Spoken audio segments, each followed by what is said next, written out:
मुसलमान कह रहा था, पतला सा टोपी पहने हुए दाढ़ी रखे हुए, कि मूर्ति पूजा गलत है। लिखा है श्वेताश्वेतर उपनिषद अध्याय नंबर 4 श्लोका नंबर 19 में। ये क्या सही कह रहा है? आप लाइब्रेरी में जाओ और उसका तर्जुमा पढ़ो, आपको पता चलेगा क्या लिखा है। इस्लाम में लिखा है कि अगर आप खुदा के अलावा किसी को और पूछते हैं, किसी और की इबादत करते हैं, ये सबसे बड़ा गुनाह है। और अल्लाह ताला फरमाते हैं सूरह निसा में सूरह नंबर 4 आयत नंबर 48 में, और सूरह निसा सूरह नंबर 4 आयत नंबर 116 में, कि अल्लाह सुब्हाना व ताला अगर चाहे तो कोई भी गुनाह को माफ कर सकता है, लेकिन शिर्क को कभी नहीं माफ करेगा। अगर एक इंसान मुशरिक जैसा मर गया तो अल्लाह ताला कभी भी उसे माफ नहीं कर सकता। बहन ने सवाल किया है कि वो कृष्ण की पुजारी है और जब बुत परस्ती करती है, मूर्ति पूजा करती है, तो उस ईश्वर का फोटोग्राफ रखती है, उस ईश्वर की मूर्ति रखती है ताकि कंसंट्रेशन के लिए, तो इसीलिए वो मूर्ति पूजा करती है। बहन, आपकी हिंदू धार्मिक किताब में लिखा है कि मूर्ति पूजा गलत है, और मैं कई बार कह चुका हूं, फिर से दोहराता हूं कि लिखा है श्वेताश्वेतर उपनिषद में चैप्टर नंबर 4 मंत्र नंबर 19 और यजुर्वेद में अध्याय नंबर 32 मंत्र नंबर 3 में, न तस्य प्रतिमा अस्ति, उस ईश्वर, उस भगवान की कोई प्रतिमा नहीं, कोई फोटोग्राफ नहीं, कोई पिक्चर नहीं, कोई पेंटिंग नहीं, कोई बुत नहीं, कोई मूर्ति नहीं। आपकी मजहबी किताब में साफ तौर पे लिखा है मूर्ति पूजा गलत है, फिर भी हिंदू धर्म के अधिकारी पंडित मुझसे कहते, मैं जब कहता हूं आपके मजहबी किताब में साफ लिखा है गलत है, क्यों करते आप मूर्ति पूजा, तो वो कहते हैं कि मूर्ति पूजा करते हैं, मानते हैं गलत है, लेकिन मूर्ति पूजा करते कंसंट्रेशन के लिए। जब हम हायर लेवल ऑफ कॉन्शियसनेस पहुंच जाएंगे तो मूर्ति पूजा की जरूरत नहीं। पहले शुरुआत में कंसंट्रेशन के लिए मूर्ति जरूरत है, हायर लेवल पे, हायर कॉन्शियसनेस पे मूर्ति की जरूरत नहीं। तो मैं उनसे कहता हूं, उन पंडितों से और आपसे भी, हम मुसलमान हायर कॉन्शियसनेस पहुंच गए, हमें मूर्ति की जरूरत नहीं। मैं इनसे पूछता हूं कि शुरुआत में कहते हैं कि स्टार्टिंग में जरूरत है, बाद में नहीं। जब आप स्कूल में जाते हैं, पहली कक्षा में आप बेसिक सीखते, कठिन चीज बाद में सीखते, 8वीं 9वीं 10वीं में। तो मैथ्स में अगर कोई कहेगा 2 + 2 = 5, आपने कहेंगे गलत है, मैं जानता हूं, 10वीं में आऊंगा तो कहूंगा कि 2 + 2 is not 5, it is 4। आप बचपन में ही कहेंगे भाई 2 + 2 4 इज द फाउंडेशन। अगर हर मजहब का फाउंडेशन है कि भगवान की मूर्ति नहीं है, फोटोग्राफ नहीं है, बुत नहीं है, फाउंडेशन ही जब पहले गलत सिखा रहे तो आगे जाके कैसी इमारत बनेगी। तो इसीलिए इन पंडितों से जब मेरी बहस होती है, गुफ्तगू होती है, वो जवाब ही नहीं दे सकते। वो बोलते मानता हूं कि हमारी मजहबी किताब में गलत है, लेकिन फिर भी इनिशियली कंसंट्रेशन के लिए। तो मैं कहता हूं कि हम मुसलमान इनिशियली भी हमें जरूरत नहीं मूर्ति की ना बुत की, हमें हमेशा हक बात कहना चाहिए। और ये साफ तौर पे लिखा है सारी मजहबी किताबों में, चाहे हिंदू मजहब की किताब हो, ईसाई मजहब की, यहूदी मजहब की, इस्लाम मजहब की, मूर्ति पूजा गलत है और हराम है, और हमें इससे दूर रहना चाहिए। हमें खुदा के कलाम पे, खुदा के अहकामात पे अमल करना चाहिए, ये दीन के ठेकेदारों के नहीं। अगर आपको लगता है कि जाकिर गलत है, जाकिर को भी छोड़ो, जाकिर इस्लाम में 0 है। अगर जाकिर वो बात कर रहा है जो खुदा से मिलती है, जो आखिरी पैगंबर से मिलती है, इसीलिए मैं हवाला देता हूं, चैप्टर नंबर वर्स नंबर। इतने हवाले थोड़ी फेंक रहा हूं मैं, आप चेक करो और जाके तहकीक करो, संतुष्ट हो जाएंगे तो अमल करो। तो मैंने इतने हवाले दिया हूं। बहन, आप मानते हैं कि बुत परस्ती गलत है अभी? Sir, I completely agree with what you said. माशाल्लाह, आप अग्री करते हैं लेकिन अमल नहीं करते। There's another point of it. So, honestly, I am not such a religion follower. I just believe that I have a God, and even today, I haven't read many of the books of religion. I've just read Bhagavad Gita, and When Bhagavad Gita does it say that you have to do idol worship? Sister, I don't want you to be very religious. At least be little religious. And the basics of religion is that idol worship is haram. Idol worship is forbidden. I am asking you where, which chapter, which verse of Bhagavad Gita tells you that you have to do idol worship? Which verse? so I would like to say the reason I believe in idol worship.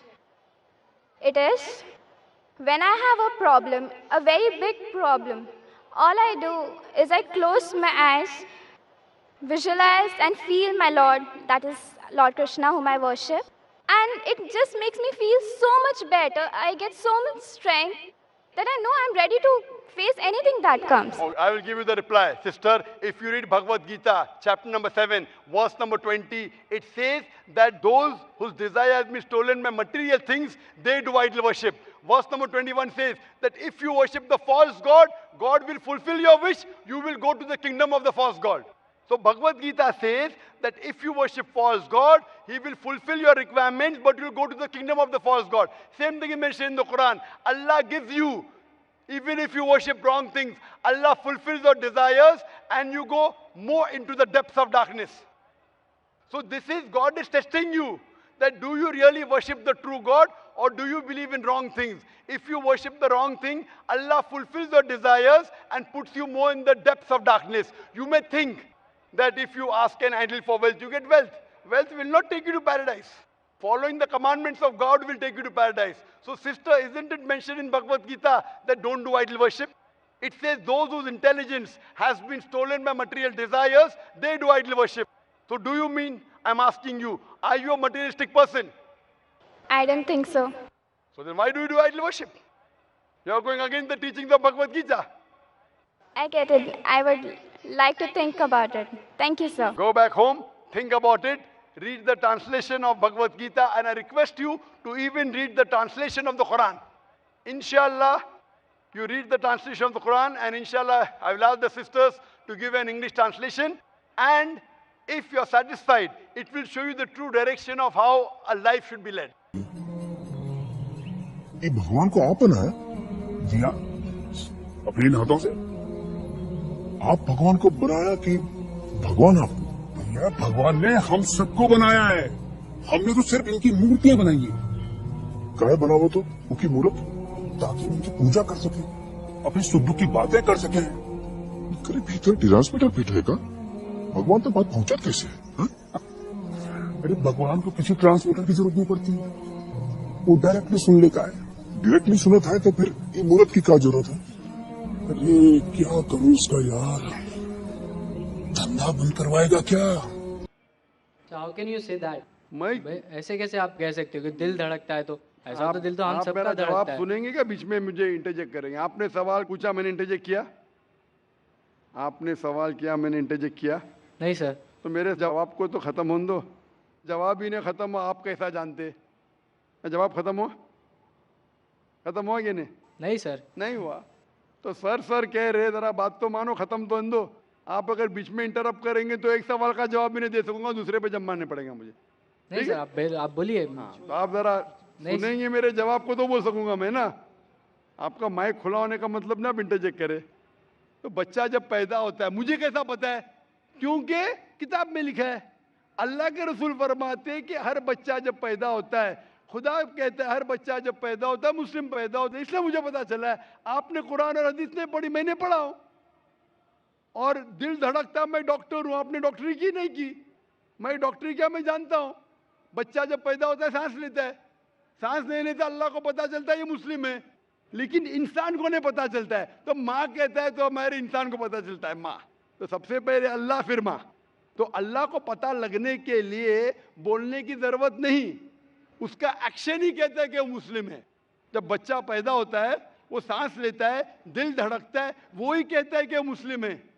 बोलने की जरूरत नहीं। जानवर से बात करने के लिए हम बोलेंगे, जानवर नहीं समझेंगे, उनकी जबान अलग होती है, हमारी जबान अलग है। तो बच्चा माँ जब कहता है, मम्मी कहता है, अक्सर म से आता है, अक्सर म से आता है।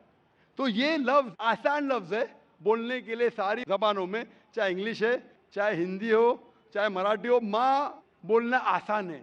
इसीलिए ये लफ्ज म से आता है, माँ, मम्मी, मदर, अक्सर। तो ये आसान लफ्ज है, इसीलिए वो माँ जब लफ्ज सुनती है खुश होती है।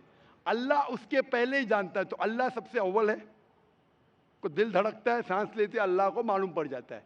आपको नहीं पता चलता है, मुझे नहीं पता चलता। मुझे तो पता लग गया, आपको अब तक पता नहीं चला क्योंकि आपने रिसर्च नहीं किए।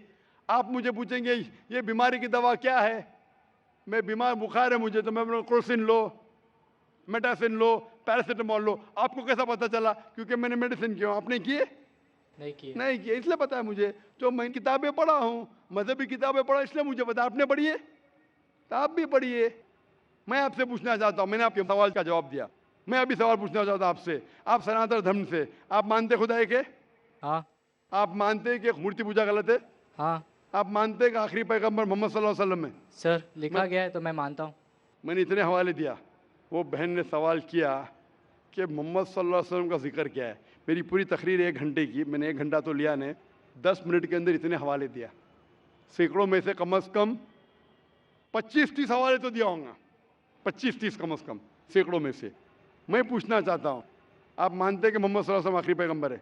सर, आपको जवाब देने से पहले कहना चाहूँगा कि ये मेरे किताब में लिखा गया है, हमारे धर्म में लिखा गया है, तो मैं मानता हूँ उसे। बिल्कुल सर। तो वही तो कह रहा हूं मैं पहले कह चुका हूं, आप हर धार्मिक किताब के तालो इला कलिमतिन सवाइम बैना बैनकुम, कुरान में लिखा है सूरह इमरान में सूरह नंबर 3 आयत नंबर 64 में, आओ उस बात की तरफ जो आप और हम में यकसा है। जो आपकी किताब और मेरी किताब में यकसा, उसके ऊपर तो अमल करो। जो इख्तिलाफी बातें कल डिस्कस करेंगे। आपकी हिंदू मजहब की किताब में, आपके वेद में लिखा है, कुरान में लिखा है खुदा एक है। आपकी किताब में लिखा है बुत परस्ती हराम है, मेरी किताब में लिखा है। आपकी किताब में लिखा है आखिरी पैगंबर मोहम्मद सल्लल्लाहु अलैहि वसल्लम, मेरी किताब में लिखा है। आपकी किताब में लिखा है शराब हराम है, मेरी किताब में लिखा है। आपकी किताब में लिखा है सूअर का गोश्त खाना हराम है, मेरी किताब में लिखा है। हम इस पे अमल क्यों नहीं करते?